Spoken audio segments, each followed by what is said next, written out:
I stood on the front porch of my daughter Rachel's house, clutching a bottle of vintage wine in one hand and a card in the other. I thought we were celebrating her 10th wedding anniversary. The house was a sprawling mansion in the suburbs, the kind with pillars that looked like marble but were actually hollow plaster. I reached for the doorbell, a smile on my face, ready to play the role of the supportive father. Then my phone buzzed in my breast pocket. It was a sharp, insistent vibration that made me pause. I pulled it out. The screen lit up with a text from Steinberg, my lawyer for 30 years. The message was short. "Do not sign anything. Call me immediately." My heart hammered against my ribs. Steinberg never texted after 5 in the afternoon unless the building was on fire. I stepped back from the door, moving into the shadow of a decorative cypress tree, and dialed his number. He answered on the first ring. "Bernie, listen to me very carefully." Steinberg's voice was low and urgent. "Rachel just sent a courier to my office. She filed a petition to activate a durable power of attorney over your estate. She claims you have been diagnosed with severe cognitive decline. She has a buyer lined up for your farm, Bernie. They want to close the sale tomorrow morning at 9. The phone almost slipped from my hand. My farm. The 200 acres of prime land I had bought 40 years ago, the place where I taught Rachel to ride a bike, the place where my late wife Catherine and I had planned to grow old. They were selling it. Tomorrow. Steinberg continued, his voice cutting through my shock like a razor. "They are claiming you are unfit, Bernie. They say you are a danger to yourself. If you sign any document tonight, any document at all, they can use it to validate their claim that you are compliant with their supervision. Do not sign." Do you understand? I understood. I understood everything in a single blinding flash. The invitations to dinner. The sudden concern for my health over the past few weeks. The way Jason, my son-in-law, had been asking about property taxes. It wasn't love. It was a demolition job. I hung up the phone and stood there in the dark. The cold night air bit into my face, but I didn't feel it. I felt a coldness spreading from my chest outward. They thought I was just an old retired construction worker living on a pension. They thought I was a senile old fool who could be moved around like a piece of furniture. They had no idea that I still owned 40% of the largest construction firm in the state through blind trusts. They had no idea they were declaring war on the man who built the very foundations of this city. I reached into my pocket and pulled out a small digital voice recorder I used for dictating memoirs. I clicked it on and slipped it into the front pocket of my jacket, leaving the microphone just peeking out. I smoothed my tie. I put the smile back on my face, but it didn't reach my eyes. I pressed the doorbell.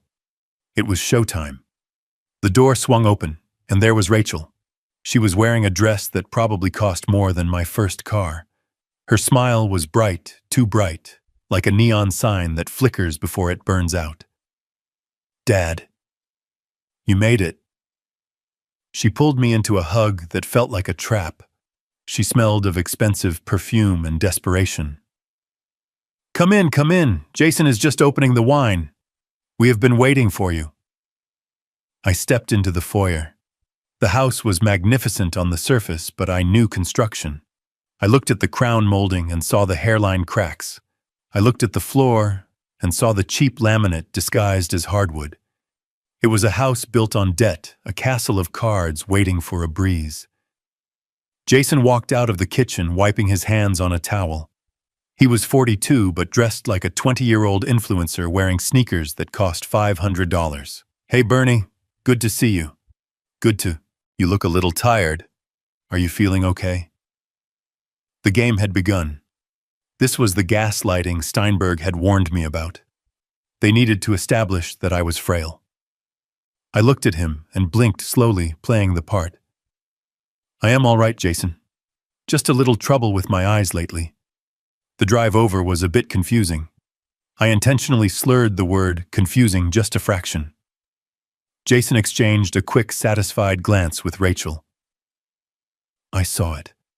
They thought the bait was taken. Come sit down, Dad. Rachel guided me to the dining room table, her hand gripping my elbow a little too firmly, as if she were guiding a toddler. Brittany is here too. She is just finishing up a call. Brittany, my 19-year-old granddaughter, was slumped on the sofa in the living room. She didn't stand up. She didn't look up from her phone.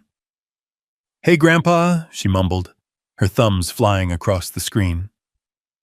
I looked at her, the girl I had set up a college fund for, the girl whose first car I had secretly paid for. She looked at me with total indifference. To her, I was just an ATM that had stopped dispensing cash fast enough. We sat at the table.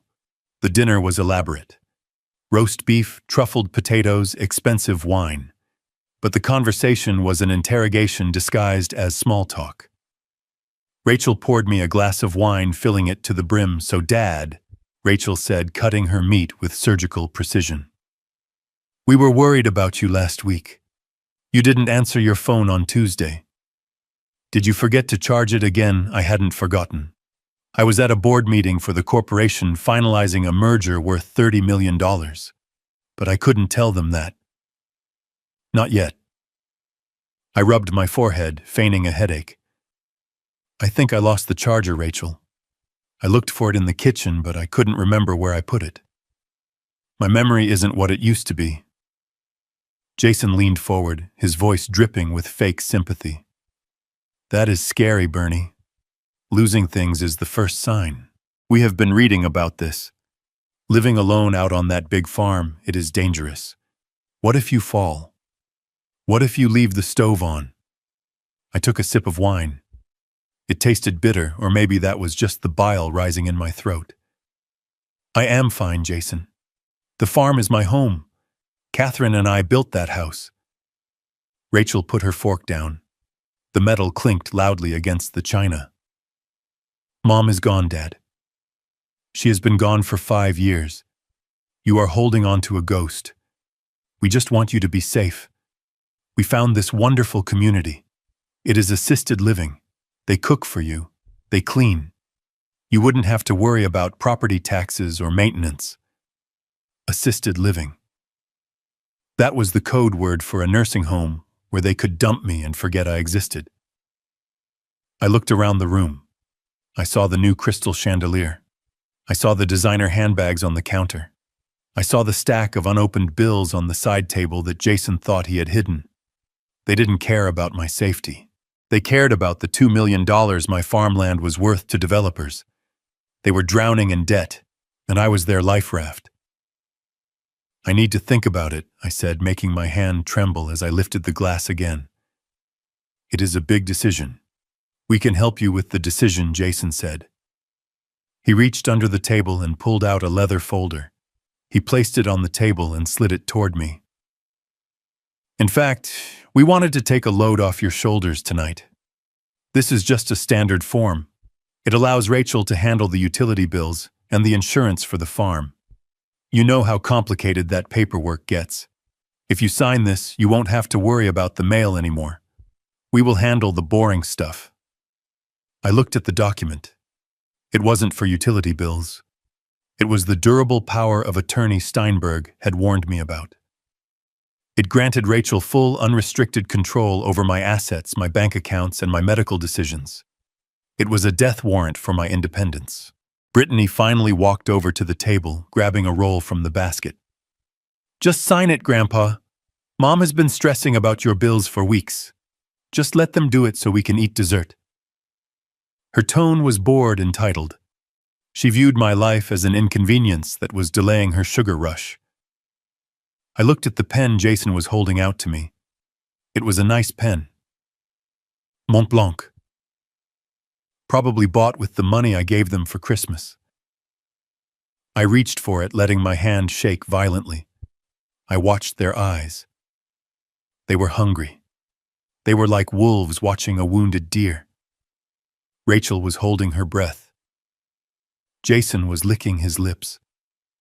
I took the pen. I brought the tip down to the paper. I saw Rachel's shoulders relax. She thought she had won. She thought the old builder was finally pouring the concrete on his own tomb. Then I jerked my hand. The wineglass tipped over. The deep red liquid splashed across the white tablecloth, soaking the document, turning the legal paper into a soggy red mess. "Oh no," I cried out, dropping the pen. "I am so clumsy. Look what I did. I am so sorry." I tried to dab at the paper with my napkin, effectively tearing the wet page right down the middle where the signature line was. Jason stood up so fast his chair fell backward. "Jesus, Bernie, watch what you are doing." The mask slipped. For a second, the caring son-in-law vanished, and the desperate, angry debtor appeared. Rachel shot him a warning look. Jason took a deep breath, clenching his fists. "It is okay, Dad. It is just wine. We can print another copy." "No, no," I said, standing up shakily. "I am ruining everything. I am making a mess. I feel dizzy. I think I need to go home. I forgot to take my heart medication. I need to go home right now." Rachel stood up, blocking my path. "Dad, you can't drive if you are dizzy. Stay here. We will print the paper and you can sign it, then you can sleep in the guest room." I looked her in the eye. This was the woman I had carried on my shoulders at parades. This was the woman I had comforted when her first boyfriend broke her heart. Now she was a stranger. "I cannot stay, Rachel," I said, allowing a rare tone of steel to enter my voice before masking it with frailty again.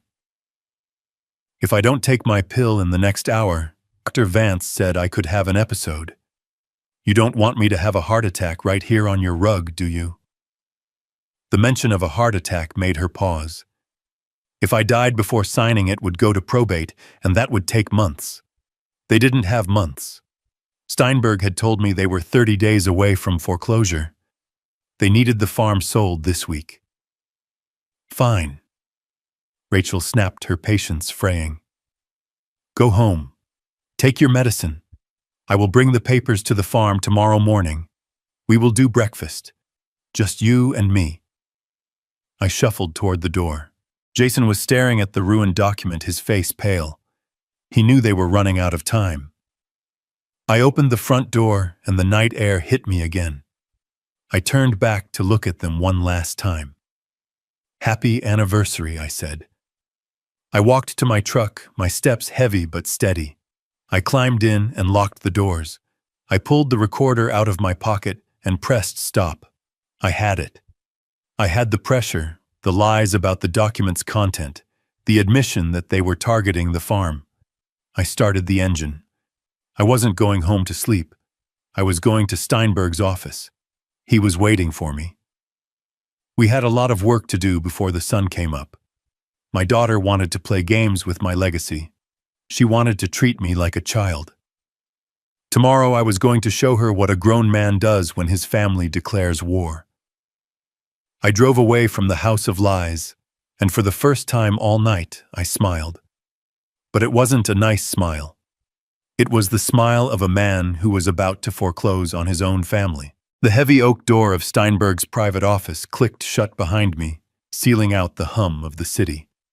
It was 1 a.m, but the lights were blazing. This room smelled of old leather, expensive scotch, and billable hours. It was a smell I usually associated with victory, with closing multi-million-dollar deals for the Kowalski Group. Tonight, it smelled like a funeral home. Steinberg was sitting behind his massive mahogany desk, his tie undone, looking at a thick file spread out in front of him. He didn't look at me like a friend tonight. He looked at me like a general briefing a commander who had just been shot in the back. I walked over to the sidebar and poured myself a glass of water. My hands were steady now. The tremors I had faked at Rachel's dinner table were gone. I took a long drink, washing away the taste of that expensive wine and the lies my daughter had fed me. Steinberg watched me. He knew who I really was. To the world, to my neighbors, and even to my own ungrateful family, I was Bernie, the retired foreman who lived on a pension and drove a 10-year-old truck. They saw the calluses on my hands and assumed I was simple. They didn't know that those calluses came from building the skyline of this city.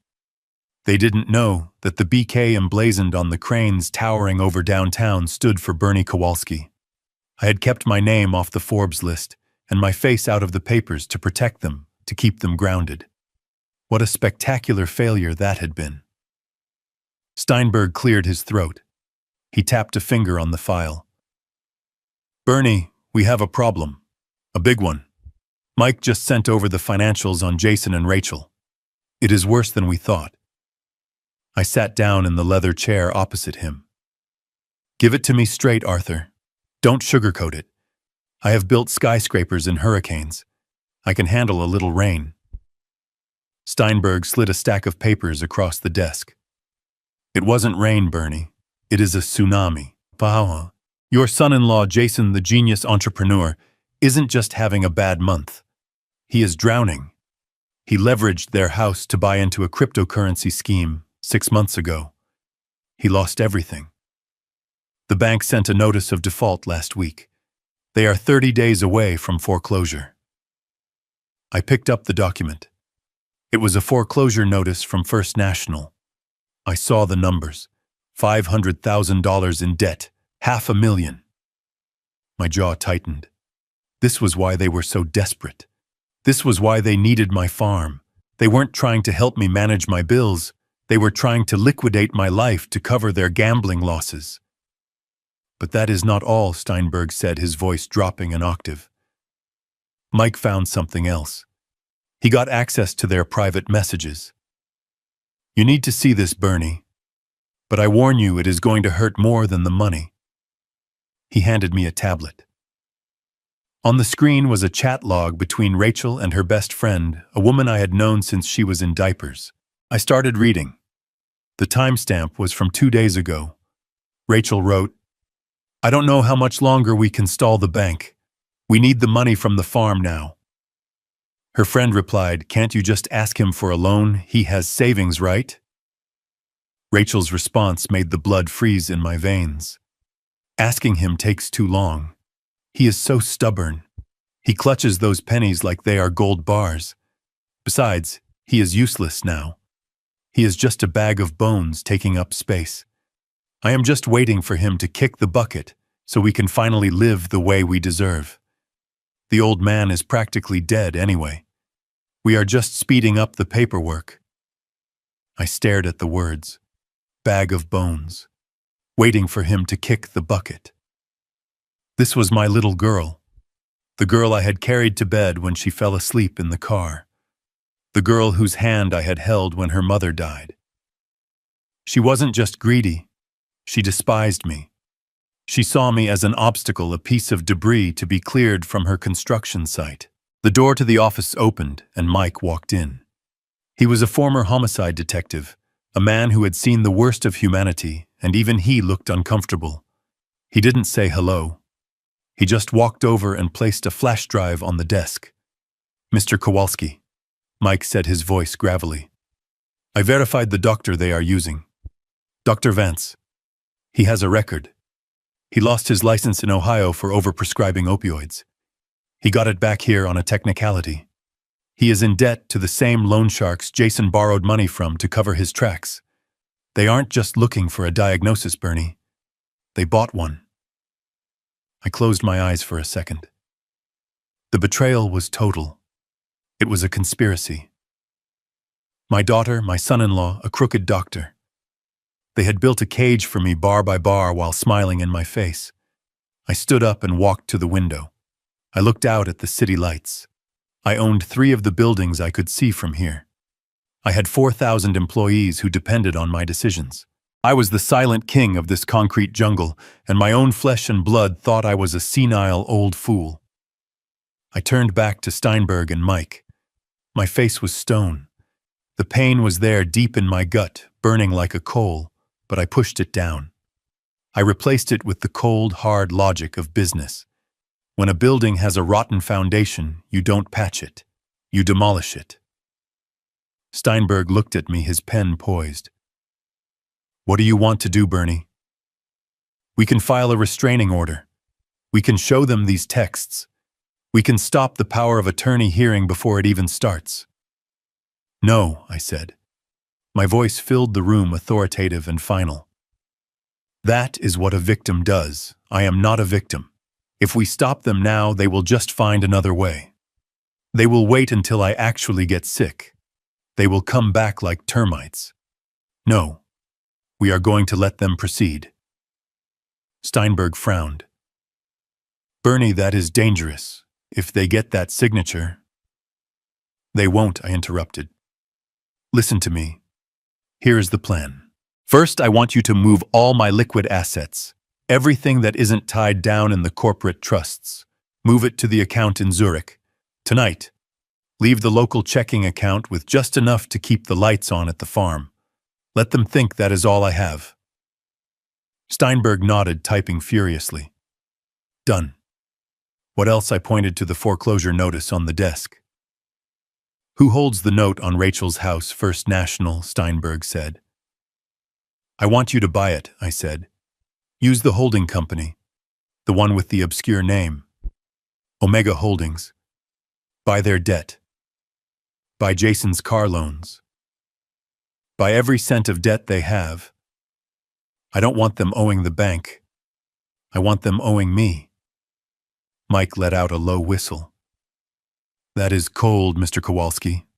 It is business, I said. They want to play games with property rights. Let's teach them a lesson in ownership. And Steinberg, regarding the construction company, draft a new directive for the board. Effective immediately, any contracts with vendors associated with Jason's failed crypto partners are terminated. Scorched earth. Steinberg looked up, a small shark-like smile touching his lips. You are going to squeeze them. I am going to crush them, I corrected. But they need to believe they are winning. They need to walk into that trap thinking they have the cheese. Tomorrow, Rachel is going to take me to see this Dr. Vance. She wants a diagnosis. I will give her a performance that will win an Academy Award. I will be the most confused, helpless old man she has ever seen. I want that doctor to sign that paper. I want them to commit the crime. I want it on record. Mike tapped the flash drive. I can wire you up, Bernie. Audio and video. We can catch Vance soliciting a bribe or falsifying the exam. Do it, I said. I want high definition. I want to see the sweat on his forehead when I take him down. I walked back to the desk and picked up the tablet again. I looked at the message one last time. Old bag of bones. I set the tablet down gently. They think I am dying. They think I am weak. They are about to find out that I am the one who holds the sledgehammer. Steinberg stood up. It will take me all night to structure the debt acquisition. Bill me, I said. Bill me for every second. I walked toward the door. My step was light. The exhaustion was gone. I had a project now. It wasn't a skyscraper or a stadium. It was a lesson in respect. I paused at the door. One more thing, Arthur. Yes, Bernie. Find out where Brittany wants to go to college. Steinberg checked his notes. She has been talking about fashion school in Paris. Very expensive. Buy the building, I said. Steinberg paused, his pen hovering. Excuse me. Buy the building that houses the school, I said calmly. If I am going to pay for her education, I might as well be her landlord too. I want to control the roof over her head. When she realizes her tuition checks are bouncing, because her parents are bankrupt, I want to be the one she has to call. I walked out into the hallway. The elevator dinged. I stepped in and watched the doors close. I was going home to my empty farm. I would sleep in the bed my wife and I had shared. I would look at her picture and apologize for what I was about to do to our daughter. But Catherine would have understood. She hated thieves, and she hated liars. Our daughter had become both. As the elevator descended, I checked my watch. It was 2 a.m. In 7 hours, Rachel would come to pick me up for the doctor's appointment. She would bring coffee. She would smile that fake smile. She would treat me like a child. Let them come. The trap was set, the bait was laid, and the wolf was waiting in the living room dressed in sheep's clothing. The morning sun glared off the hood of Rachel's luxury SUV as we pulled into the parking lot of a nondescript medical building on the edge of the city. It was not the hospital where my late wife had been treated, nor was it the office of my regular physician, who had known me for 20 years. This place was tucked between a dry cleaner and a payday loan center, a brick box with tinted windows that seemed designed to keep secrets rather than heal the sick. Rachel put the car in park and turned to me, her face arranged in that mask of exaggerated concern she had perfected over the last week. "Dad, we are just going to have a little chat with Dr. Vance," she said.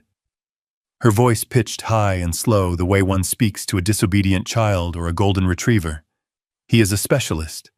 He is going to help us figure out why you have been so confused lately." I stared out the window, letting my mouth hang open slightly, keeping my eyes unfocused. I didn't tell her that I knew exactly who Dr. Vance was. I didn't tell her that Mike, my private investigator, had sent me a dossier on this man that was thick enough to choke a horse. Vance was a doctor who had lost his privileges at 2 major hospitals for ethical violations. He was a man drowning in gambling debts, a man who sold prescriptions and diagnoses to the highest bidder. He was the perfect tool for a daughter who wanted to erase her father's legal existence. I patted my chest pocket, feeling the hard rectangular outline of the high-definition recording device Mike had taped to the inside of my jacket. It was running. Every word, every lie, every breath in that room would be captured. "I don't need a doctor, Rachel," I mumbled, letting a tremor shake my hand as I reached for the door handle. "I just need to go to the farm. I need to feed the chickens. I haven't had chickens in 15 years, but Rachel didn't care about the details. She just needed the narrative. See, Dad? "This is what I mean," she sighed, getting out and coming around to open my door. "You don't have chickens anymore. You are living in the past. Come on, let's get this over with." She gripped my arm hard, her nails digging into my bicep through the fabric of my coat. It wasn't a guiding hand. It was a shackle. We walked into the waiting room. It smelled of stale coffee and industrial cleaner. The carpet was worn, and the magazines on the table were 3 years old. There was no receptionist, just a sliding glass window that was firmly shut. Rachel knocked on it sharply. A moment later, a heavy door buzzed open, and a man in a white coat stepped out. He was younger than I expected, maybe 50, with slicked back hair and eyes that darted around the room like a trapped animal. He wore a gold Rolex that looked too big for his wrist and too expensive for this zip code. This was Dr. Vance. "Mrs. Miller," he said, extending a hand to Rachel. He didn't even look at me. "I see you brought the patient." "Yes," Dr. Rachel said, lowering her voice to a conspiratorial whisper. "He has been worse this morning. He thinks he has livestock to feed. He forgot where he was 3 times on the drive over. We need that assessment today. The insurance needs it immediately." She had almost slipped. She almost said the bank. They needed the competency ruling to finalize the foreclosure bailout and sell my land. Vance nodded, his eyes finally sliding over to me. He looked at me not as a person, but as a transaction. A quick signature, a fat envelope of cash, and his bookie would be off his back for another month. "Come on back, Bernie." Vance said, his tone oily and dismissive. "Let's take a look at you." I shuffled after him, dragging my feet, letting my shoulders slump. We entered an examination room that was barely larger than a closet. The examination table paper was wrinkled as if it hadn't been changed since the last patient. Vance sat on a rolling stool and gestured for me to sit on the exam table. Rachel stood by the door, arms crossed, guarding the exit like a prison warden. So Bernie Vance began clicking a pen. He didn't pick up a stethoscope. He didn't check my blood pressure. He went straight for the kill. "Do you know what year it is?" I looked at the ceiling, squinting as if trying to recall a distant memory. "It is 1998, I asked, my voice quavering. No, wait. Is Clinton still the president? I saw Rachel smirk in my peripheral vision. She was enjoying this. She was watching the mighty Bernie Kowalski, the man who demanded perfection on every job site, reduced to a babbling fool. Vance scribbled on his clipboard. Disoriented to time and place, he muttered loud enough for the recording to pick up. Okay, Bernie. Can you count backward from 100 by sevens? I stared at him blankly. 100? 7? I like the number 7. My wife, she liked 7. Where is Catherine? Is she coming to pick me up? Vance didn't even wait for me to finish. He checked another box. Severe cognitive impairment. Unable to perform simple calculations. He looked up at Rachel. It is textbook Mrs. Miller. Advanced dementia. Rapid onset. He is not capable of making financial or legal decisions. He is a danger to his own estate. Rachel let out a breath she must have been holding since she woke up. Thank you, doctor. You have no idea how hard this has been, watching him fade away like this. Can you sign the certificate now? We have an appointment with the caregivers this afternoon. Hold on, Vance said. I need to ask him a few more questions to make it official. Just for the file. He turned back to me, leaning in close. His breath smelled of peppermint and rot. Bernie, do you know who this woman is? He pointed to Rachel. I looked at my daughter. I looked at the greed in her eyes, the impatience, the total lack of empathy. I saw the little girl who used to cry when her ice cream fell, now grown into a woman who would push her father off a cliff for a purse. That is the lady from the bank, isn't it? I said softly. She wants my signature. Everyone wants my signature. Rachel rolled her eyes. See?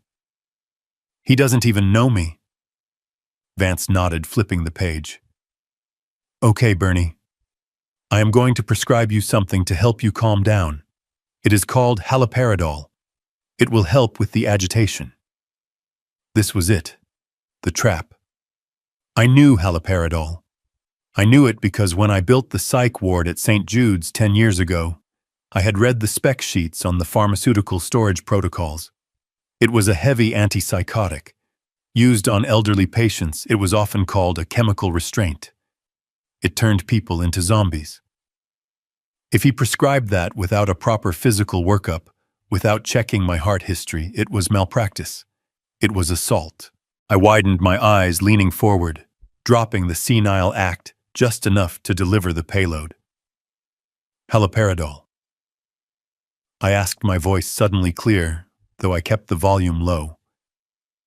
Is that like the Thorazine they used to give the boys in the Union I read in the Federal Register?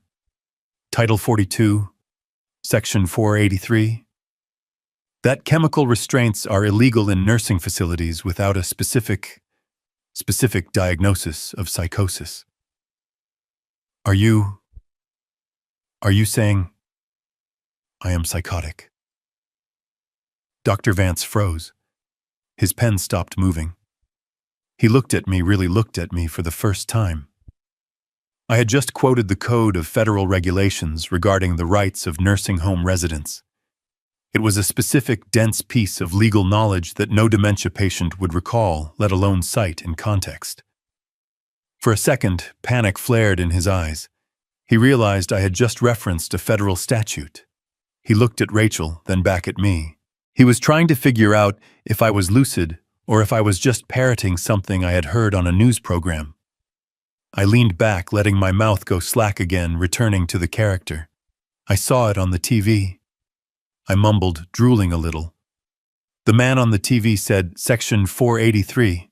He said the bad doctors go to jail. Do you like jail? Doctor, my friend, he went to jail in Ohio. For pills. Opioids. He lost his license. Just like the man on the TV. Vance turned pale. I had just referenced his past. I had just told him in the coded language of a madman that I knew about Ohio. I knew about the license he lost. I knew who he was. Rachel, oblivious to the duel happening between us, stepped forward impatiently. What is he talking about? He is rambling again. Just sign the paper, Doctor. Vance swallowed hard. He was sweating now. He looked at me and he saw the glint in my eye. He knew something was wrong. But he was trapped. He needed Rachel's money. He was in too deep to back out now. If he refused to sign, Rachel would demand a refund of the bribe she had likely already paid him. If he signed and I was faking it, he was finished. But greed is a powerful blinder. He convinced himself I was just repeating nonsense. He convinced himself a 71-year-old construction worker couldn't possibly know about his sealed record in another state. He is confabulating. Vance stammered, his voice cracking. Mixing reality with television. It is a classic symptom. Very advanced. He turned to the clipboard and signed his name at the bottom of the certificate of incompetency. The scratching of the pen on the paper sounded like a gunshot in the small room. Here, he said, ripping the sheet off and handing it to Rachel. This declares him mentally incapacitated. It gives you immediate medical and legal guardianship pending a court hearing. Take him home. Give him the pills I am calling in. Keep him quiet. Keep him. Rachel took the paper as if it were the Holy Grail. She stared at it, a smile spreading across her face that was pure, unfiltered avarice. Thank you, Doctor. You have saved our family. She didn't know she was holding her own indictment. She didn't know that the piece of paper she was clutching was the final nail in her coffin. We have to go, Vance said, standing up abruptly. I have other patients. He wanted us out.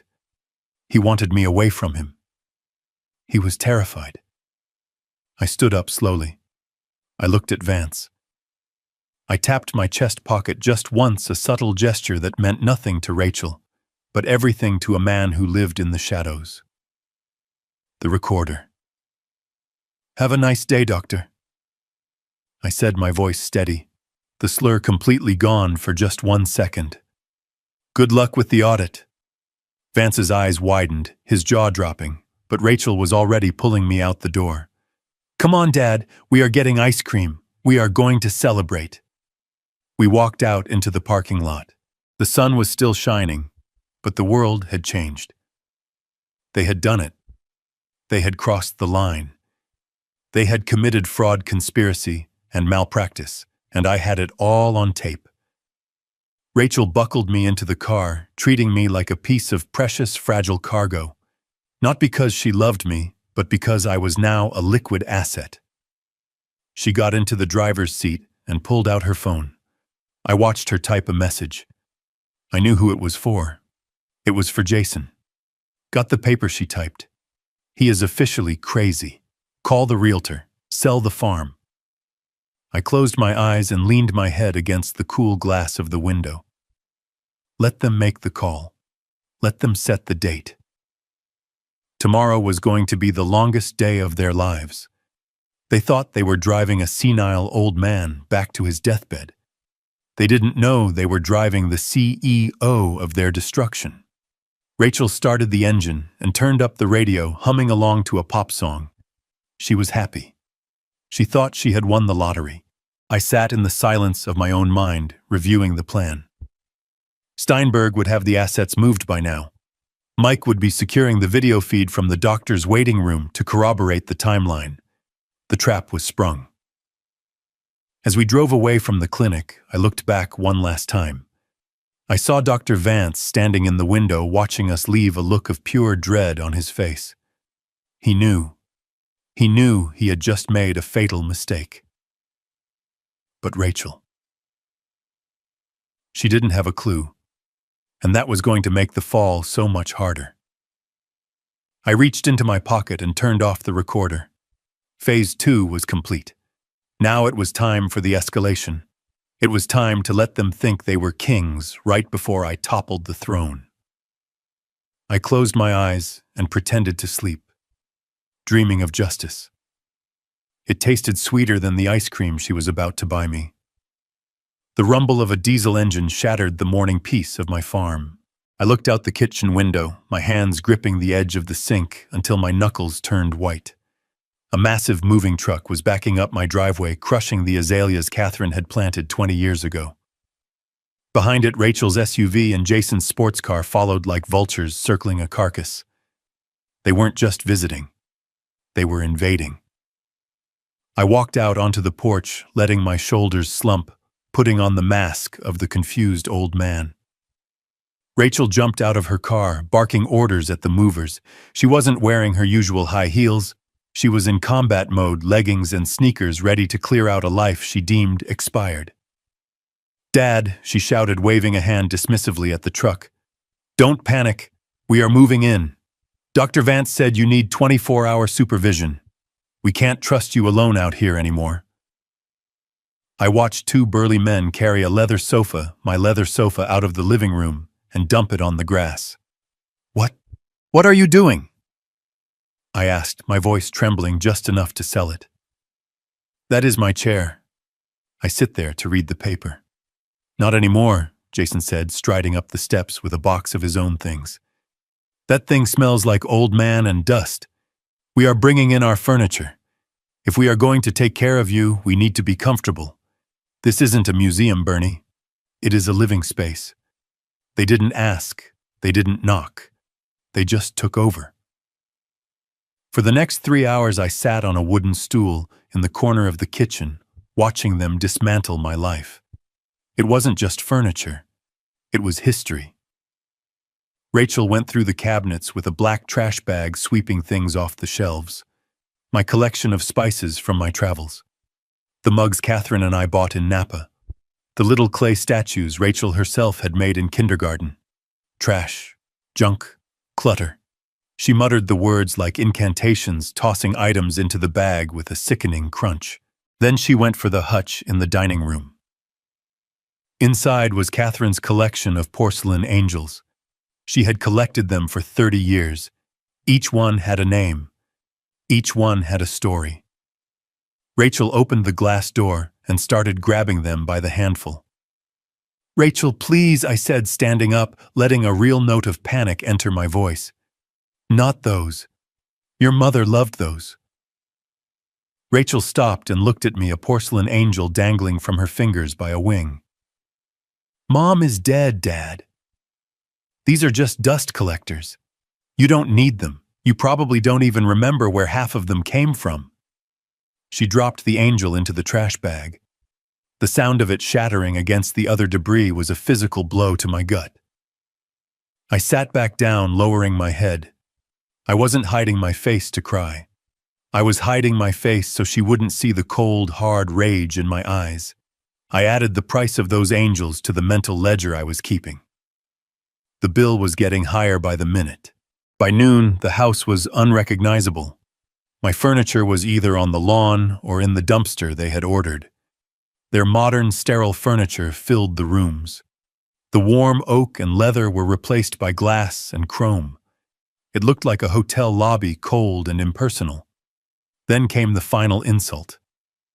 Jason walked into the kitchen drinking a beer he had taken from my fridge. "All right, Bernie, let's get you settled." We took the master bedroom, obviously. We need the space for our office setup to manage your estate. The master bedroom, the room where I woke up next to Catherine for 40 years. The room where we whispered our secrets in the dark. Where am I going to sleep?" I asked. Jason pointed a thumb downward. "The basement. There is that finished room down there next to the furnace. It is quiet. You won't be disturbed by us moving around upstairs. Plus, it is cooler down there. Good for your circulation." The basement room was a storage closet. It had a small window that looked out at the dirt. It smelled of damp concrete and oil. They were putting the owner of the estate, the man who built this house with his own 2 hands, into the cellar like an unwanted dog. I didn't fight. I couldn't. If I fought, they would call the police. They would show them Dr. Vance's paper. They would say I was violent.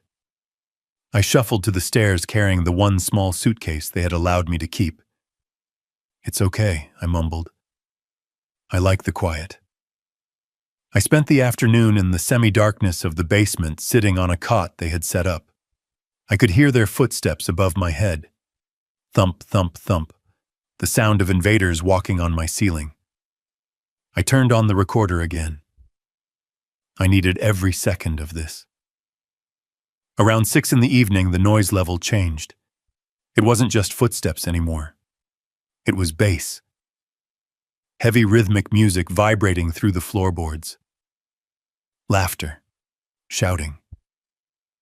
Brittany had arrived. I walked up the stairs, slowly opening the door to the kitchen. The scene was chaotic. Brittany had brought 4 friends, college kids with expensive clothes and loud voices. They were in my kitchen, eating my food, drinking my liquor. The patio doors were open, and some of them were out by the pool, a pool I had built for Rachel when she was 10. Brittany was sitting on the counter holding a martini glass. She saw me standing in the doorway, looking worn and gray in my old cardigan. She didn't jump down. She didn't introduce me. She rolled her eyes. "Ugh, ignore him," she said to a boy with bleached hair standing next to her. "That is just Grandpa. He is basically the help at this point. He comes with the house like the furniture." The boy laughed, a cruel braying sound.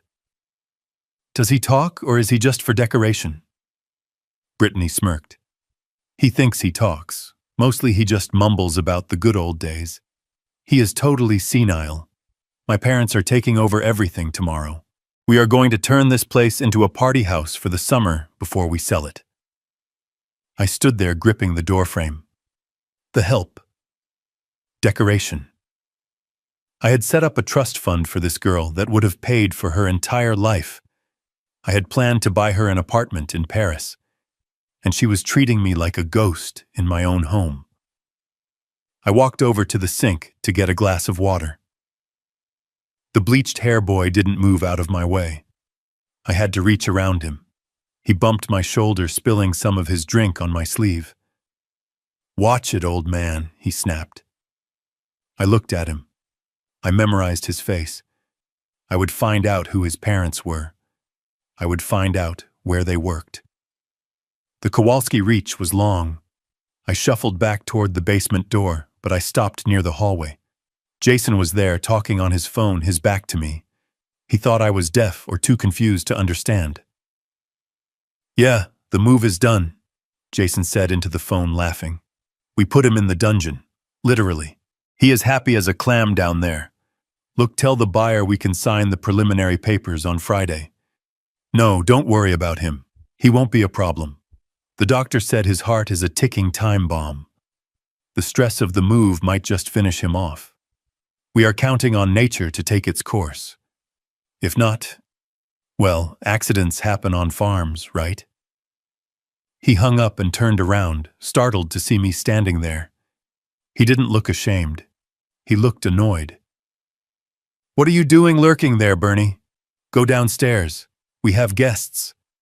"I am going, Jason," I said softly. "I just wanted to make sure you were comfortable." I went back down to the basement and sat on the cot. My hands were shaking, but not from age. They were shaking from the effort of not strangling him. They were betting on my death. They were hoping for it.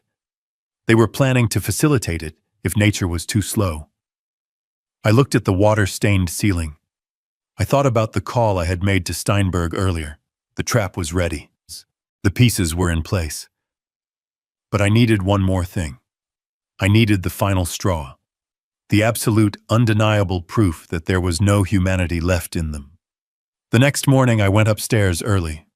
The house smelled of stale beer and pizza. Rachel was in the kitchen nursing a hangover, wearing a silk robe. She was looking at her reflection in the microwave door, adjusting something around her neck.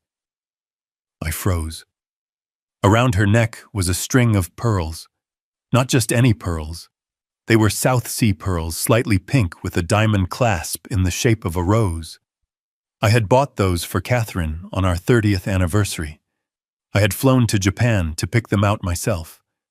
Catherine had worn them every day until she died. She was buried in her wedding ring, but she had asked me to keep the pearls for Rachel, for when she was ready to appreciate the legacy. I had kept them in a velvet box in the back of my safe. The safe Rachel must have cracked while I was sleeping in the basement. "Rachel," I said, my voice cracking.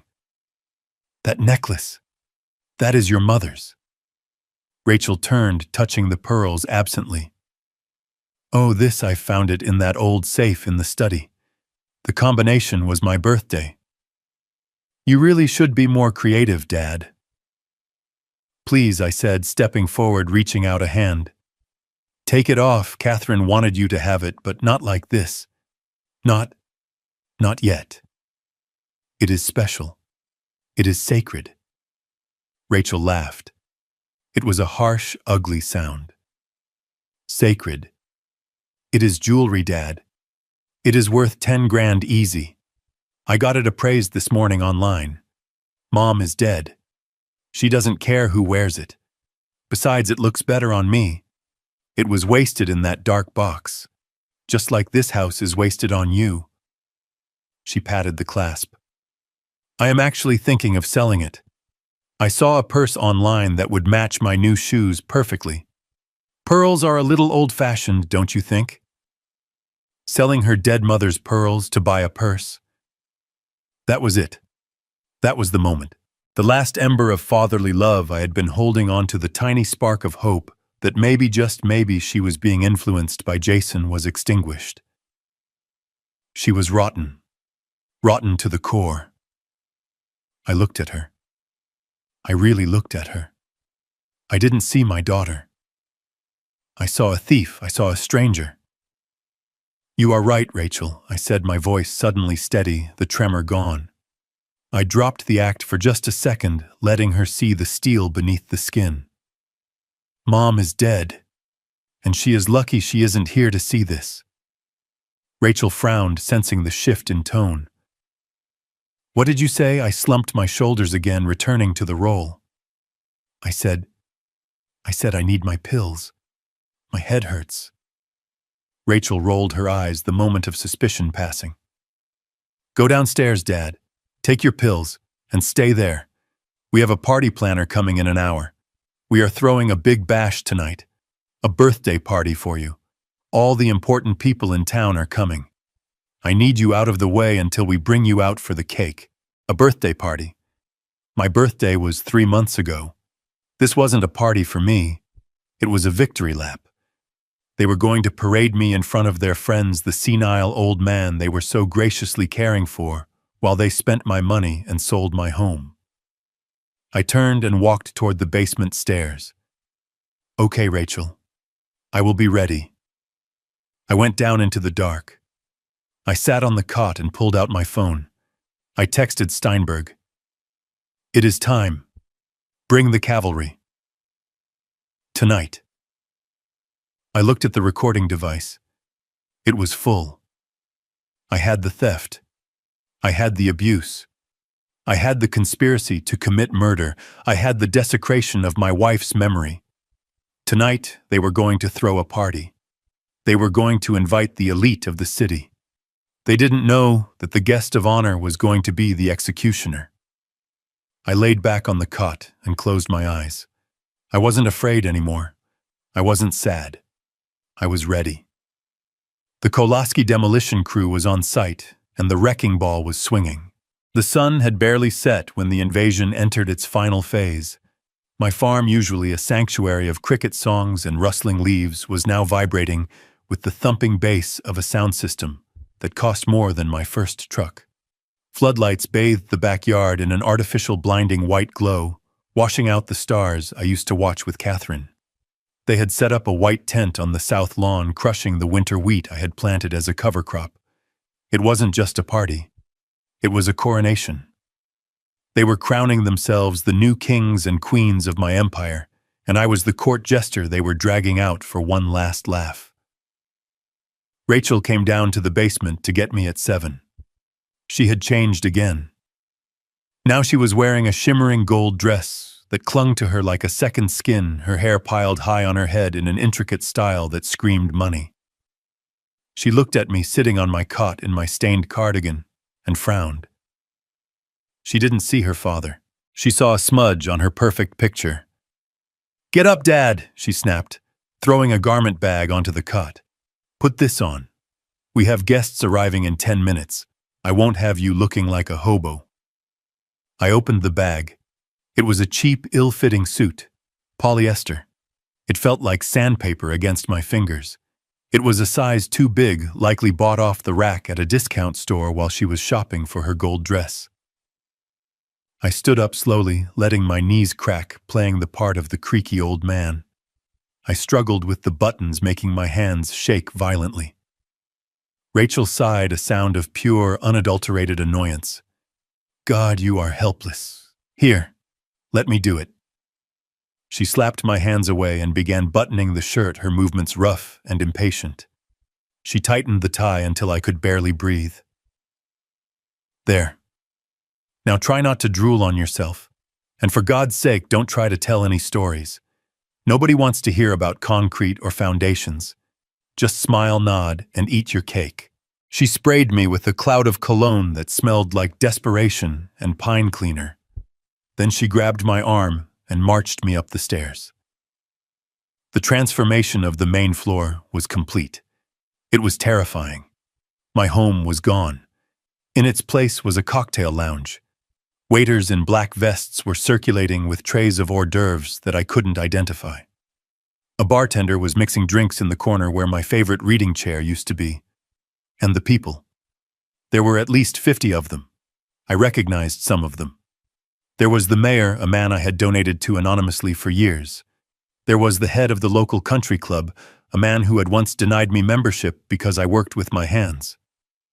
There were Rachel's friends, a gaggle of women who looked like clones of her holding wine glasses and judging the upholstery. They didn't see Bernie Kowalski, the titan of industry. They saw Bernie, the senile relic. "Here he is," Rachel announced, her voice pitching up into that fake, sugary register she used for the public. "The birthday boy." Applause rippled through the room. Polite, condescending applause. I looked at the banner hanging over the fireplace. "Happy 75th birthday, Dad." I was 71. She didn't even know my age. Or maybe she just didn't care. 75 sounded more fragile. 75 sounded like a man who was ready to check out. It was a small detail, but it cut deeper than the cheap suit. Jason came over, a scotch in his hand, his face already flushed with drink. He slapped me on the back, hard enough to make me stumble. "Look at him looking sharp, Bernie!" He turned to a man standing next to him, a guy in a pinstripe suit who looked like a banker. "This is what I was telling you about Bob. Great genes. But the mind, you know how it is. The lights are on, but nobody is home." The banker nodded sympathetically, looking at me with pity. "It is a tragedy, Jason, truly. But you are doing a saint's work taking him in. Most people would just put him in a home and throw away the key." Jason sighed, swirling his scotch. "We try, Bob. We try. It is a burden, I won't lie. The medical bills, the constant supervision. But Rachel, she has a heart of gold. She couldn't bear to see him suffer alone." I stood there silent, my hands clasped in front of me to hide the fact that they had stopped shaking. I was recording. I was listening. Saints' work. A burden. I memorized their faces. I memorized the way Jason's hand rested possessively on the mantel of my fireplace. He thought he owned it. He thought he had already won. Rachel guided me to a chair in the corner away from the main action. "Sit here, Dad. Don't wander off." I sat. I became a piece of furniture. People walked by me talking about their vacations in Aspen, their new Teslas, their kitchen renovations. They talked about me in the third person, as if I were deaf or dead. "He looks peaceful," one woman said to Rachel. "He is medicated," Rachel whispered back, loud enough for me to hear. "We had to. He gets violent otherwise. He thinks he is still running a construction site." He starts yelling at people to wear hard hats. It is heartbreaking, violent. Another lie to paint the picture of a dangerous lunatic. I watched Brittany across the room. She was with her friends taking selfies by the buffet. She had my mother's pearl necklace on. She had fished it out of the trash, or maybe she had stolen it back from her mother. She was wearing it with a ripped denim jacket, mocking the elegance it represented. "Check it out," I heard her say to a girl with pink hair. "Vintage. Authentic. My grandma left it to me." "She is alive?" the friend asked. Brittany shrugged. "Who cares? She is dead to me. I just wanted the pearls." I gripped the armrests of the chair. The fabric was rough polyester, not my soft leather. I focused on my breathing. In, out, tomorrow. Just wait until tomorrow. The party moved outside to the tent. Rachel came and hauled me up again. "Time for the speeches, Dad. Come on, try to walk straight." She led me out into the night. The tent was heated, filled with round tables and elaborate floral centerpieces. They sat me at the head table next to an empty chair. That chair was for appearances, a space for the ghost of the father they wished I was. Dinner was served. It was filet mignon. I looked at the steak. I looked for a knife. There wasn't one. Just a spoon.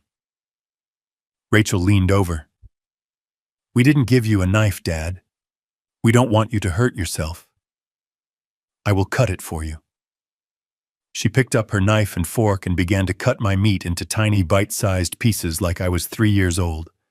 The humiliation burned in my cheeks. 50 people watched as my daughter cut my food.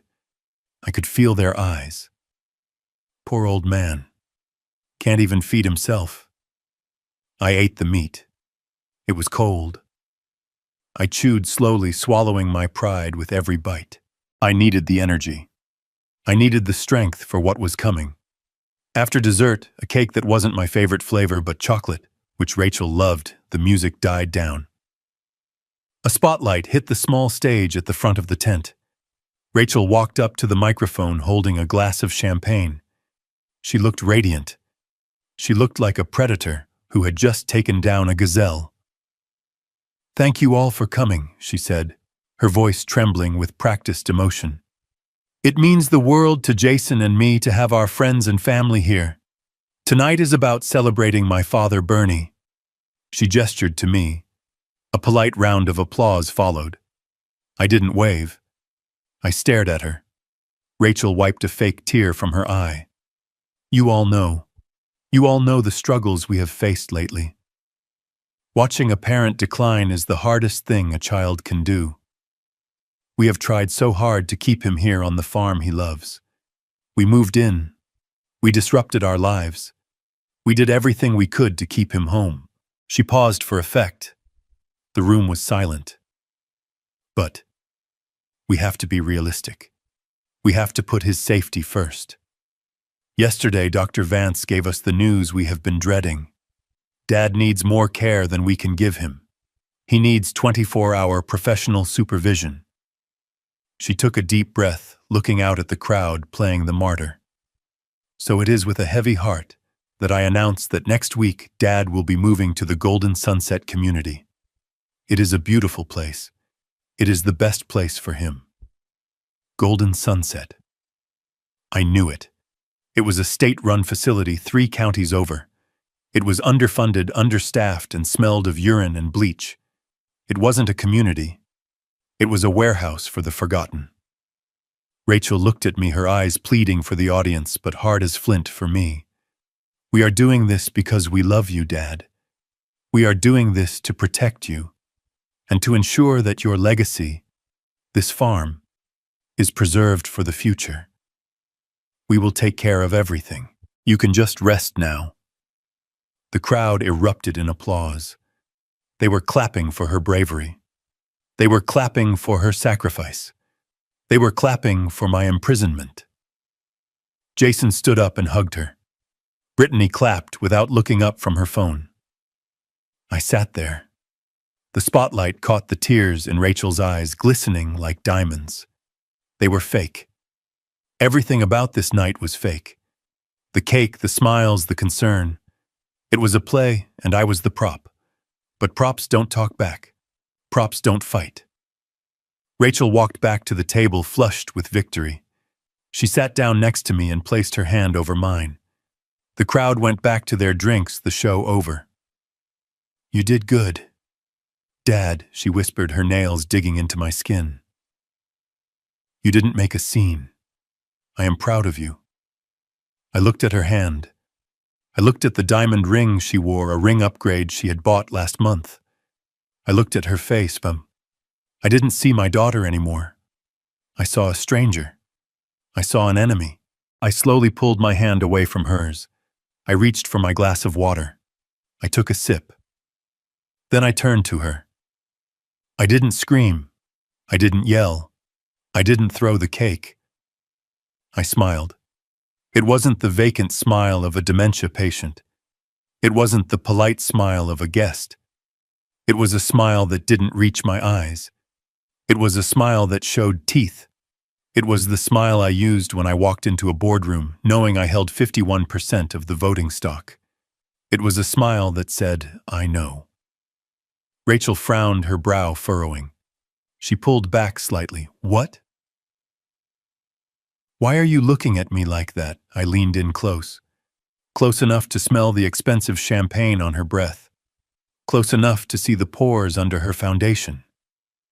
"The cake is dry, Rachel," I said. My voice was steady. It was deep. It was the voice of the man who commanded steelworkers and electricians. Rachel blinked. "What I said, the cake is dry," I repeated. "You should have ordered vanilla. Mom always made vanilla." Rachel stared at me. The fog of her triumph momentarily cleared. She heard the clarity. She heard the lack of a stutter. She heard the memory. You remember what kind of cake Mom made?" she stammered. "I remember everything, Rachel," I said softly. "I remember the cake. I remember the pearls. I remember the doctor. I remember the papers." Her face went pale. The noise of the party faded into the background. It was just us. The predator and the prey, but the roles were shifting in the dark. "Dad," she whispered. I leaned back in my chair, crossing my arms over my chest.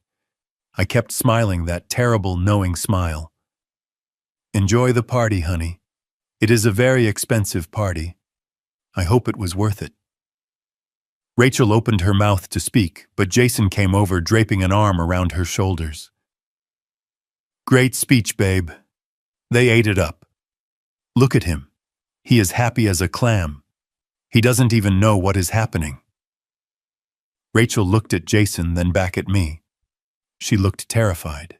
She saw the intelligence in my eyes, the sharp, cutting focus that Dr. Vance swore was gone. She saw her father. Jason, he just, what?" Jason laughed, slapping me on the back again. "He is fine. Come on, let's dance. They are playing our song." Jason pulled her away onto the dance floor. Rachel kept looking back at me over her shoulder, her eyes wide with a dawning, creeping horror. She knew. Somewhere deep in her gut, she knew something was wrong. I watched them dance. I watched them spin in circles under the tent I had paid for, drinking the wine I had paid for, celebrating the theft of the life I had paid for. Let them dance, let them spin. I reached into my pocket and touched the phone. Steinberg had given me, a burner phone they didn't know about. I felt it buzz once. It was a text. "It is done. The sheriff is briefed. The bank has transferred the deeds. We are ready for 9 a.m. I took a bite of the dry chocolate cake. I swallowed it. It tasted like victory. Tomorrow the music would stop. Tomorrow the lights would go out. Tomorrow the landlord was coming to collect the rent, and they were all past due. I sat in the middle of the celebration, a silent island of vengeance, and I waited for the sun to rise on their judgment day. The next morning, the sky was a flat slate gray. the kind of heavy sky that presses down on the world before a storm. I sat in my assigned chair in the corner of the living room, wearing the same ill-fitting suit Rachel had forced me into the night before. My hands rested on my knees, still and calm. The house smelled of strong coffee and nervous sweat. Rachel was pacing back and forth in front of the fireplace, her heels clicking sharply on the hardwood floor. She was wearing a power suit, navy blue, sharp angles. She looked like she was going to court, not selling her father's farm. Jason was in the kitchen talking on the phone in hushed, frantic tones. I caught snippets. Yes, the buyer is on the way. Yes, the cash transfer is set for noon. No, he won't be a problem. He is sedated. I wasn't sedated. I had palmed the pills Rachel gave me with breakfast and flushed them down the toilet. My mind was razor sharp. I was counting the minutes. It was 8:45.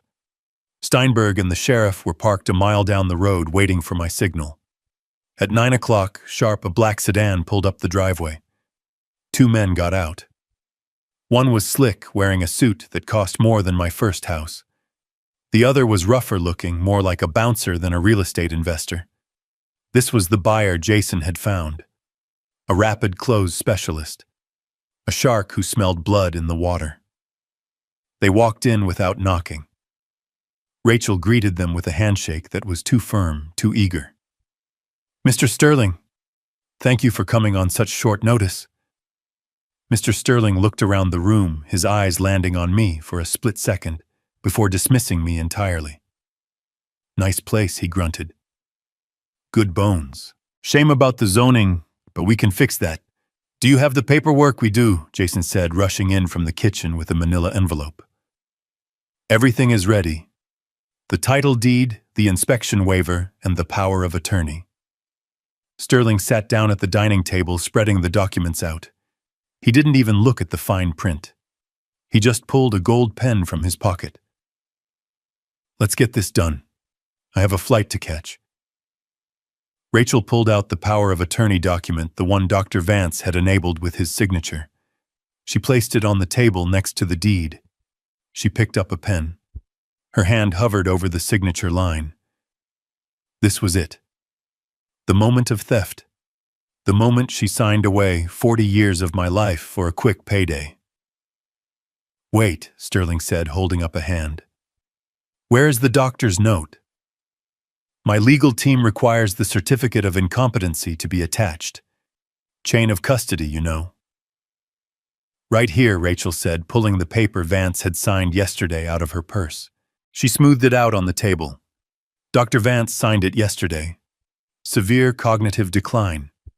He is incapacitated." She glanced at me as she said it. Her eyes were cold. There was no guilt there, only calculation. Sterling nodded. "Good. Sign it." Rachel lowered the pen. The tip touched the paper.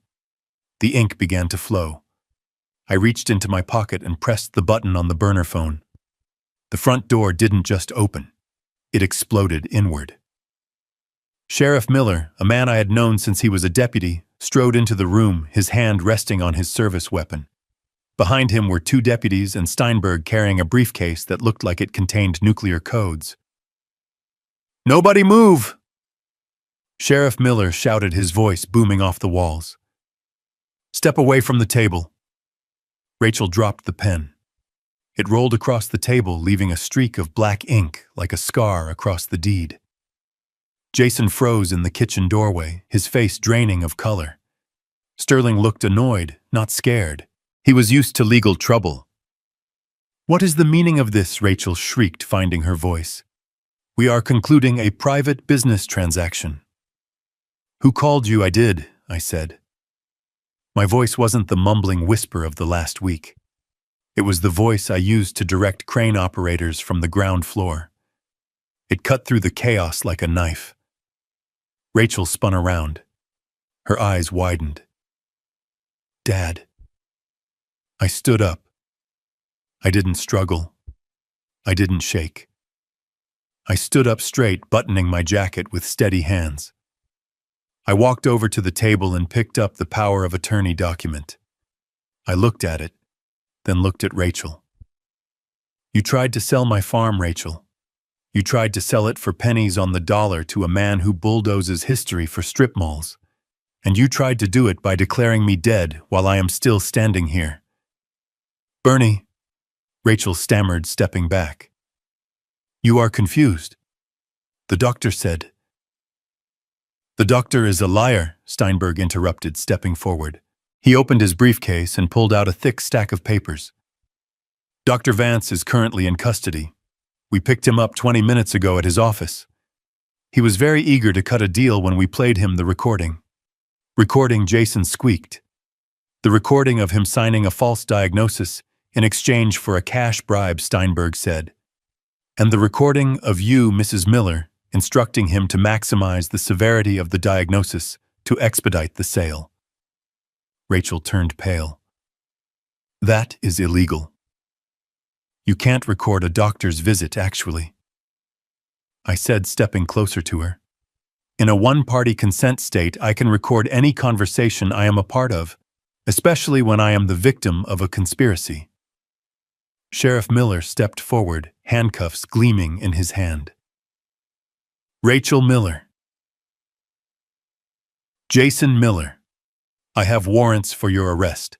Conspiracy to commit fraud, elder abuse, forgery. Forgery. Rachel gasped. I didn't forge anything. Steinberg pulled another paper from his briefcase. This is the original power of attorney Mr. Kowalski signed 10 years ago. It clearly states that any activation of power requires the consensus of 2 independent board-certified neurologists, not a disgraced general practitioner with a gambling problem. By attempting to use Vance's note to override this, you committed fraud. And by signing this deed today as his proxy, well, that is forgery. Jason tried to run. It was pathetic. He bolted for the back door, knocking over a chair. One of the deputies tackled him before he even reached the kitchen. He went down hard, screaming about his rights, about how it was all a mistake. Rachel didn't run. She just stared at me. Her eyes were filled with shock, but not remorse. She was shocked she got caught. Dad, please, she whispered. Tell them to stop. I am your daughter. I looked at her. I looked at the woman who had thrown my wife's angels in the trash. I looked at the woman who had put me in the basement. My daughter died a long time ago, I said softly. I don't know who you are. The sheriff grabbed her wrists and spun her around. The click of the handcuffs was the loudest sound in the room. Rachel started to cry loud, ugly sobs. It wasn't the cry of a heartbroken child. It was the cry of a narcissist who had lost her audience. Sterling stood up, gathering his things. Well, this seems like a family matter. I will be going. The deal is obviously off. Sit down, Mr. Sterling, Steinberg said. You aren't going anywhere. We have questions about your relationship with Jason Miller and the kickbacks you offered him for this quick sale. Sterling sat back down, his face gray. I walked over to the window. I watched as they led Jason out in cuffs, still shouting. I watched them lead Rachel out, her head hung low. I watched my granddaughter Brittany drive up the driveway in her convertible, music blaring only to slam on the brakes when she saw the police cars. I saw the confusion on her face turn to terror as she realized the party was over. I turned back to the room. It was quiet now. Just me, Steinberg, the sheriff, and the shark in the expensive suit. The farm was safe, but the house felt empty. It felt cold. I had won the war, but the battlefield was scorched. Steinberg walked over to me and put a hand on my shoulder. It is done, Bernie. The assets are secure. The power of attorney is void. I nodded. Thank you, Arthur. I looked at the table where the ink stains still marred the deed. I picked up the pen Rachel had dropped. It was heavy, expensive. I walked over to the fireplace and tossed the pen into the cold ashes. Get them out of here, Arthur, I said, my voice tired. Get everyone out. I have a lot of cleaning up to do. I had taken back my life. Now I had to figure out what was left of it. The silence of the house settled around me heavy and absolute. I was alone. But for the first time in weeks, I was free. The room was thick with the smell of fear and ruined ambition. The handcuffs were on, the deputies were standing guard, but Rachel wasn't done. She was never done. Even in chains, her entitlement was a living, breathing thing thrashing against reality. She twisted in the grip of the officer, her face contorted not with sorrow, but with a fury that was almost impressive in its delusion. "You can't do this," she screamed, her voice shredding the silence of the farmhouse. "It doesn't matter what papers you have, Det. It is my inheritance, it is my right. I am your only child, everything you have is going to be mine eventually anyway. We just tried to access it a little early to save the family. Do you want your grandchildren on the street? Do you want us to starve? You owe us this, you owe me." I stood by the fireplace listening to her scream about what I owed her. I thought about the dance recitals I sat through, the tuition checks I wrote without blinking, the down payment on her first house, the car she crashed and I replaced. I thought about the nights I spent working overtime in the freezing cold to make sure she never knew what it meant to be hungry. I walked slowly toward her. The deputies tensed, but Sheriff Miller waved them off. He knew I wasn't going to hit her. I didn't need to hit her. I had something much heavier to drop. "You talk about what is yours, Rachel," I said. My voice low and calm, a stark contrast to her screeching. "You talk about inheritance as if it is a paycheck you earned. But you didn't earn a dime of it. And as for your family starving, that is an interesting point." I turned to Steinberg. "Arthur, give me the file. The blue one." Steinberg stepped forward, opening his briefcase again. He pulled out a blue folder thick with documents. He handed it to me with a solemn nod. I opened the folder and pulled out a sheet of paper. It wasn't a deed to my farm. It was a deed to a different house. "Do you recognize this?" I asked, holding it up for Rachel and Jason to see. Jason squinted, his face pale and sweaty. That is the title to our house. Our mansion in the Heights." "Correct," I said. "Or rather, it is the foreclosure notice on your mansion. First National Bank initiated proceedings 3 weeks ago because you haven't paid your mortgage in 6 months." Rachel stopped struggling. Her eyes darted from the paper to me. "So what, we were going to pay it off with the farm money?" "That was the plan, you can't stop the bank." I smiled. It was a cold winter smile. "Actually, I can. Because First National doesn't hold your note anymore. They sold the debt last week. Distressed assets. They were happy to get it off their books." Jason's knees seemed to give out. He slumped against the deputy holding him. Who bought it?" "I did," I said simply. The silence that followed was absolute. Even the air conditioning seemed to stop humming. Omega Holdings. I continued reading from the document. A quiet little investment firm. Very private. I am the sole shareholder. I bought your mortgage, Jason. I bought your car loans. I bought the credit card debt you ran up gambling on digital coins that don't exist. I took a step closer, invading their space, looming over them like the skyscraper I built downtown. I am not just your father anymore, Rachel. I am not just the victim of your fraud. I am your creditor. I am the bank. And unlike First National, I don't offer grace periods."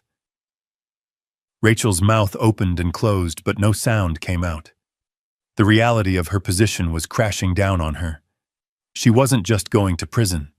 She was going to prison bankrupt. Jason started to whimper. "Bernie, please, we can work this out. I can work. I can pay you back." "You can't pay me back," I said, cutting him off, "because you don't have a job. I made a call yesterday to the board of directors at your firm. I told them about the embezzlement investigation the district attorney is opening. You were fired effective this morning. You just didn't know it yet because you were too busy trying to rob me." I pulled another document from the blue folder. This one was a seizure order. This was signed by a judge an hour ago, I said, my voice devoid of any emotion. Since I hold the debt, and since you have proven to be a flight risk and a fraudster, I have been granted an emergency freeze on all your remaining assets. Your bank accounts are locked. Your cars are being towed as we speak. The mansion. The locks are being changed at noon. Rachel looked at me with pure horror. You are evicting us from our own home. Where will Brittany go?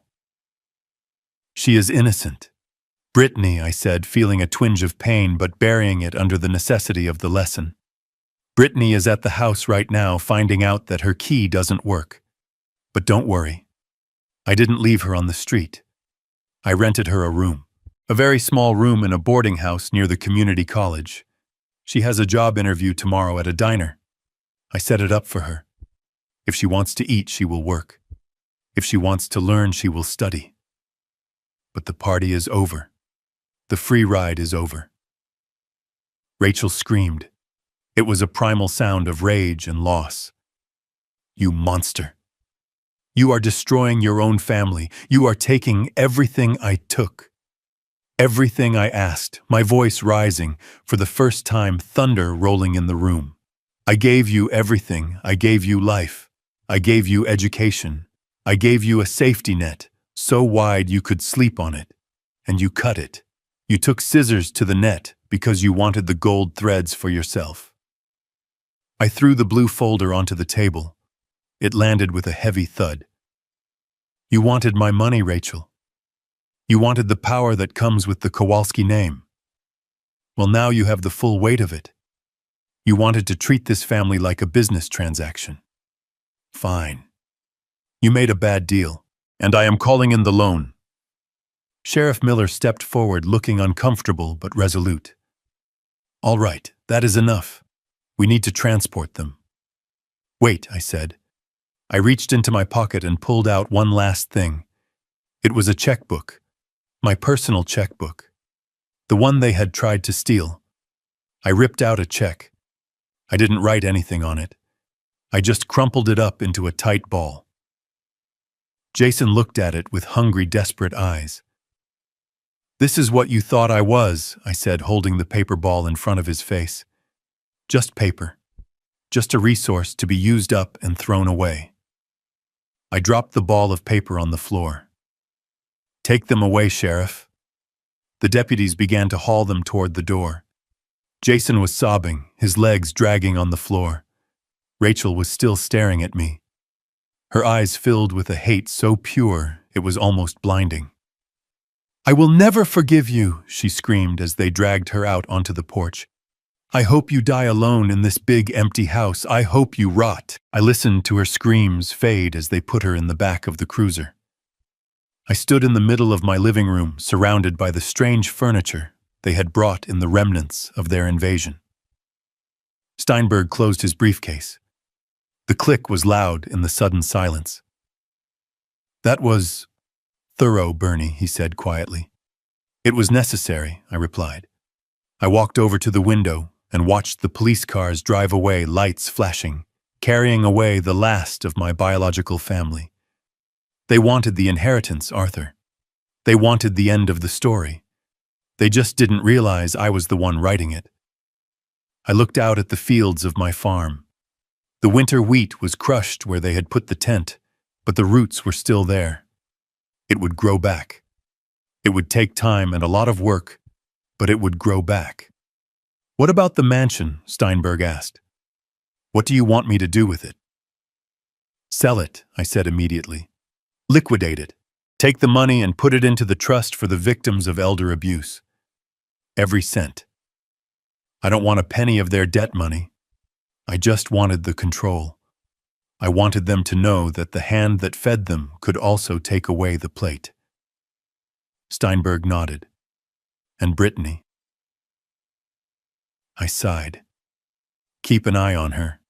If she keeps the job at the diner for 6 months, if she shows up, works hard, and doesn't ask for a handout, then we can talk about tuition. But not Paris, State College. She needs to learn that the world doesn't owe her a view of the Eiffel Tower. I turned away from the window. The house felt huge. It felt silent. But for the first time in weeks, it didn't feel like a prison. It felt like a fortress that had just repelled a siege. "I'm going to change the locks again," I said. "And Arthur?" "Yes, Bernie. Send a bonus to Mike. And get me the number for that gardening service. I want those azaleas replanted. I want this place to look like Catherine's home again. Not a hotel, not a bank, a home." I sat down in the single chair that was left in the room, the one Jason hadn't thrown out, because he used it to stack his magazines. I closed my eyes. I was 71 years old. I had just sent my daughter to prison and bankrupted my son-in-law. I was alone. But as I sat there listening to the old house settle, I felt a strange sense of calm. I hadn't lost my family today. I had lost a tumor. I had cut out the rot that was killing me. And now finally, the healing could begin. I took a deep breath, filling my lungs with air that finally belonged to me again.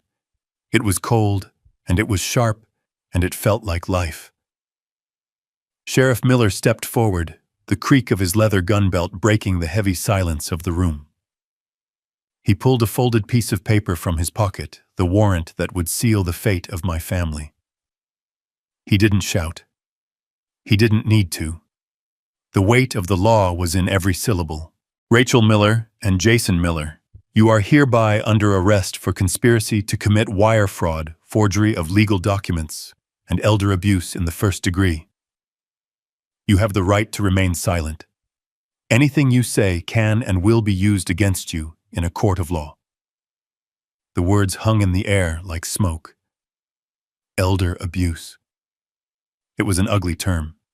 It conjured images of bruises and neglect of physical violence. But what they had done was more insidious. They had tried to erase my mind. They had tried to steal my autonomy. They had tried to bury me while I was still breathing. Jason was the first to break. He slumped against the wall, his expensive suit now looking like a costume on a child. "I didn't do it." He whimpered, tears streaming down his face, mixing with the sweat of his panic. "It was her idea.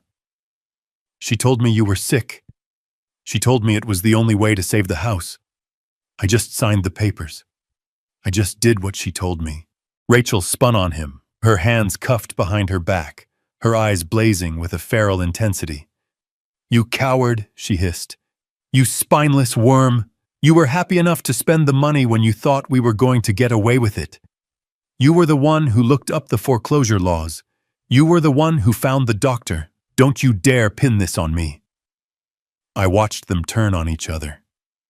The united front they had presented to the world, the perfect couple who just wanted to take care of their aging father, disintegrated in seconds. It was pathetic. It was inevitable. Rats always eat each other when the ship goes down. The deputies moved in, taking them by the arms. They led them toward the door, past the overturned chairs and the remnants of the failed sail. I didn't look away. I forced myself to watch.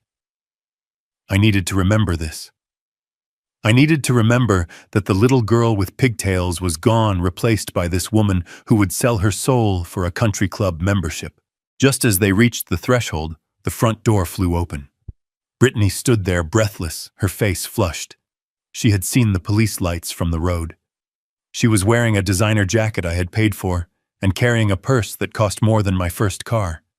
She looked at her parents in handcuffs. She looked at the sheriff. She looked at me. And she didn't run to hug her mother.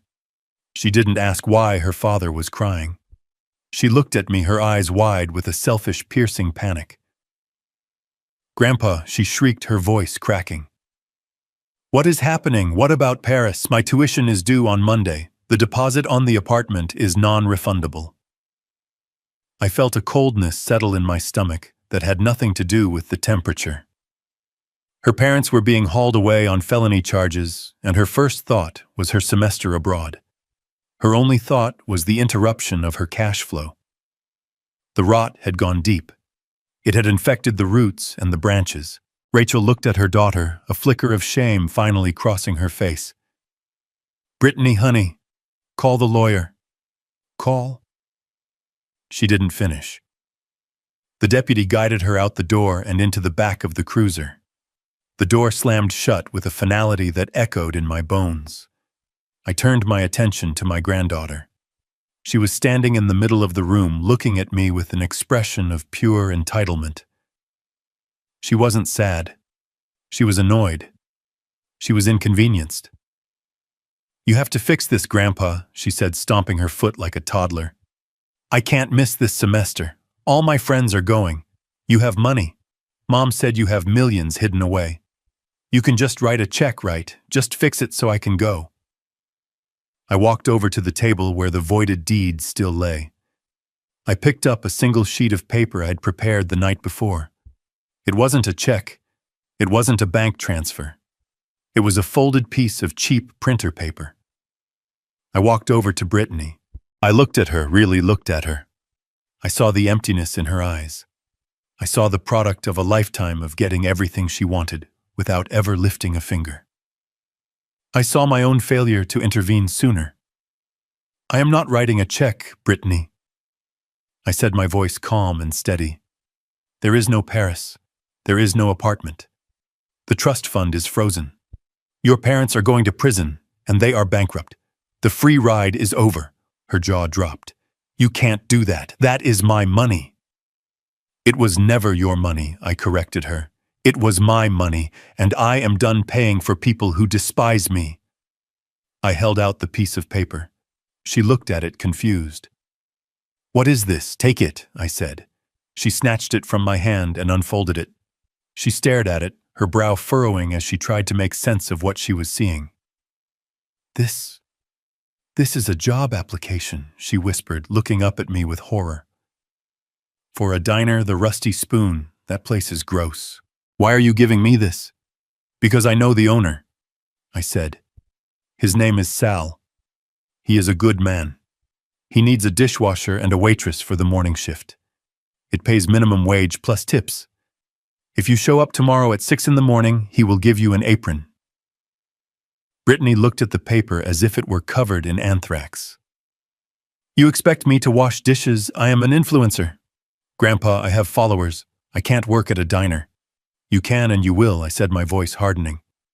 "If you want to eat, if you want a roof over your head, because I am not paying your rent anymore. I paid the lease on your apartment through the end of the month. After that, you are on your own. If you want to go to college, you can apply for student loans like everyone else. If you want money, you can earn it." She crumpled the paper in her hand and threw it at my feet. "I hate you. You are ruining my life. You are a bitter old miser." I looked down at the ball of paper. Then I looked back at her. "No, Brittany. I am saving your life. You just don't know it yet. Your parents taught you that you are owed the world. I am teaching you that the world owes you nothing." I pointed to the door. "Now get out. Go home. Pack your things. You have a shift tomorrow morning. Don't be late. Sal hates it when people are late." She stared at me, tears of rage streaming down her face. She waited for me to crack. She waited for the grandpa who used to slip her $100 bills to reappear. But he was gone. He had been replaced by a man who knew that sometimes the kindest thing you can do is let someone fall. She spun around and ran out the door, sobbing.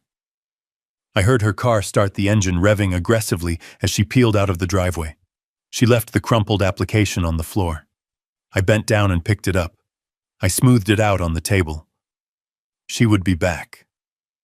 When the hunger set in, when the reality that the credit cards were dead finally hit her, she would be back, and the job would be waiting.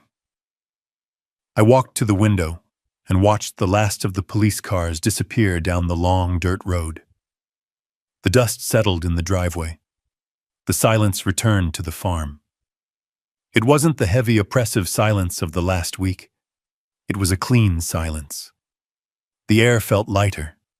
The house felt like it was breathing again. Steinberg was packing up his briefcase. He looked tired. We both were. Are you okay, Bernie? He asked softly. I looked around the room. I saw the empty spaces where my furniture used to be. I saw the marks on the floor. I saw the wreckage of my family. I am fine, Arthur, I said. I lost a daughter today. But I think I might have saved a legacy. I turned away from the window. The sun was setting, casting long shadows across the floor. It was over. The parasites were gone. The wound was cauterized. Now all that was left was to rebuild. And if there was one thing Bernie Kowalski knew how to do, it was build. The waves crash against the rocks below my balcony with a rhythm that I have finally learned to sleep to. It is a different sound than the wind howling through the cornfields of the farm, but it is a welcome change. I am sitting on the terrace of a glass-walled house on the coast of Maine. The air here is cold and smells of salt and pine. It smells clean. It smells like a place where ghosts cannot follow you. Steinberg sits across from me nursing an iced tea. He looks more relaxed than I have ever seen him. He isn't wearing a tie. For the first time in 30 years, we are just two old friends watching the sun go down over the Atlantic. He reached into his bag, but this time he didn't pull out a crisis. He pulled out a final report. It is done, Bernie, he said, his voice mixing with the sound of the surf. The judge handed down the sentences this morning. Rachel got 8 years. Jason got 10. The federal charges for wire fraud pushed it over the edge. They are being transferred to a federal facility in Pennsylvania next week. I nodded, looking out at the gray water. 8 years. My daughter would be nearly 50 when she tasted freedom again. It should have made me sad. A father should weep for his child in chains. But I didn't feel sadness. I felt the satisfaction of a structural engineer who has finally removed a load-bearing wall that was threatening to collapse the whole building. Did they ask for me? I asked, taking a sip of my coffee. Steinberg shook his head. No. Jason was too busy crying. Rachel. She just stared at the wall. She still thinks this is a mistake. She still thinks the world broke its promise to her. She hasn't learned Bernie. I don't think she ever will. I leaned back in my chair. That is the tragedy, Arthur. It isn't the prison time. It is the fact that she had everything and she traded it for a shortcut that led off a cliff. And the girl I asked. Brittany Steinberg smiled a genuine small smile. She is still at the Rusty Spoon. Sal tells me she was late twice last month and he docked her pay. She didn't quit. She didn't scream. She put on her apron and worked a double shift to make up the difference. She is tired, Bernie. She looks 10 years older than she did at that party. But she is paying her own rent. I felt a warmth in my chest that had nothing to do with the sun. Good, I said. Keep the scholarship fund open. If she makes it to Christmas, if she survives a year of serving eggs and scrubbing floors without asking for a handout, send her the application for the state university. Not Paris. But a chance, a real chance. Steinberg closed the folder. You are a hard man, Bernie Kowalski. I looked at my hands. They were old hands, spotted and veined, but they were steady. I am not hard, Arthur. I am just finished with soft lies. I sold the farm 3 months ago. I couldn't stay there. The memories of Catherine were there, yes, but they had been polluted by the invasion. Every time I looked at the dining room, I saw Rachel trying to force a pen into my hand.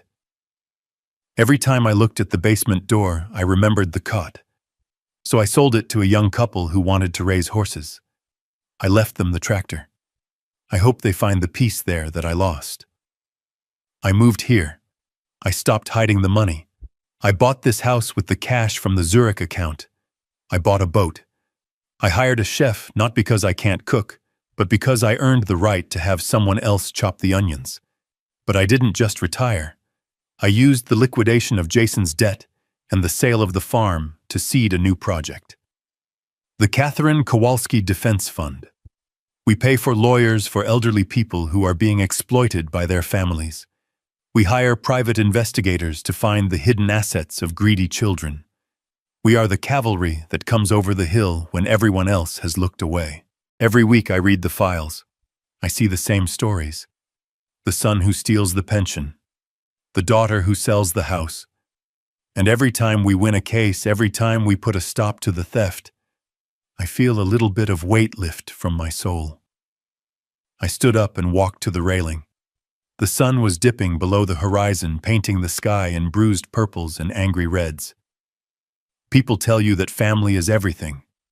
They tell you that blood is thicker than water. They tell you that you have to forgive because you share a last name. They are wrong.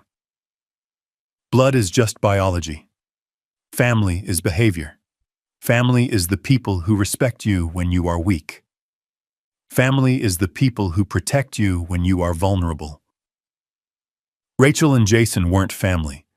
They were parasites who shared my DNA. I looked at Steinberg. He was my family. Mike, the detective who saved my life, was my family. The young couple raising horses on my old land were more family to me than the woman sitting in a cell in Pennsylvania. I took a deep breath of the salt air. I was 71 years old. I was alone in a big house by the sea. But I wasn't lonely. I was clean. I had cut out the rot. I had secured the foundation. I turned back to Steinberg. Stay for dinner, Arthur. The chef is making lobster. And tomorrow bring me the file on that case in Ohio. The widow with the 3 sons. I think it is time we paid them a visit. I am Bernie Kowalski. I built skyscrapers. I built a fortune. And when my own blood tried to tear it down, I built a fortress they couldn't breach. I am still standing. And the view from here is spectacular. This journey has taught me a hard lesson, one that no father ever wants to learn. We spend our lives building homes, building fortunes, building families. We assume that the foundation of blood is unbreakable. But I learned that blood is just biology.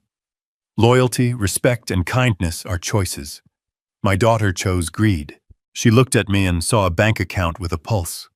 She mistook my silence for senility and my patience for weakness. To anyone listening who feels trapped by the obligation of family, who feels like a resource rather than a person, know this: you have the right to close the door. You have the right to protect your dignity, your legacy, and your peace. It is not cruel to demand respect. It is not selfish to cut off a limb that is poisoning the body. True family doesn't plot your demise. They celebrate your life. I may have lost a daughter, but I regained my self-respect. And in the end, standing alone in a house built on truth is far better than living in a crowded mansion built on lies. If you enjoyed this story of justice served cold, please hit that like button and subscribe to the channel for more. Now I want to hear from you. If you were in my shoes, would you have sent them to prison, or would you have just cut them off financially? Let me know your thoughts in the comments below. See you in the next story.